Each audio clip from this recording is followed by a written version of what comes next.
Hello नमस्कार प्रणाम। आप देख रहे हैं आपका अपना यूट्यूब चैनल यूसी भोजपुरी।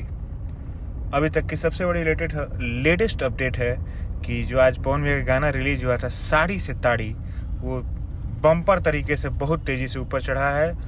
22 से 21, 21 से 19, 19 से 9, 9 से 4, अभी प्रेजेंटली 4 पे वो चल रहा है। लेकिन अगर एक अनुमान कहा जाए तो वो और ऊपर चढ़ेगा।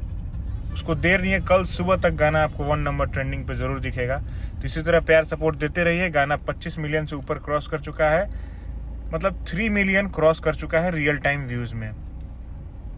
अभी शो नहीं कर रहा है, जल्दी अपडेट होगा तो शो भी होने लगा। यूट्यूब की पॉलिसी होती है कि अपडेट होगा तो शो होगा। अपने इस चैनल यूसी भोजपुरी को ज़्यादा से ज़्यादा प्यार दीजिए। पवन भैया गाने साड़ी से ताड़ी को प्यार दीजिए, भोजपुरी को आगे बढ़ाइए। नमस्कार प्रणाम। इस वीडियो को शेयर ज़रूर कीजिएगा और चैनल को सब्सक्राइब नहीं किए हैं तो सब्सक्राइब ज़रूर कर दीजिएगा। और ऐसे ही लेटेस्ट अपडेट और अच्छी और सच्ची अपडेट के लिए यूसी भोजपुरी को सब्सक्राइब कीजिए। नमस्ते प्रणाम, जल्द ही मिलते हैं। जय हिंद, जय भारत, जय भोजपुरिया समाज।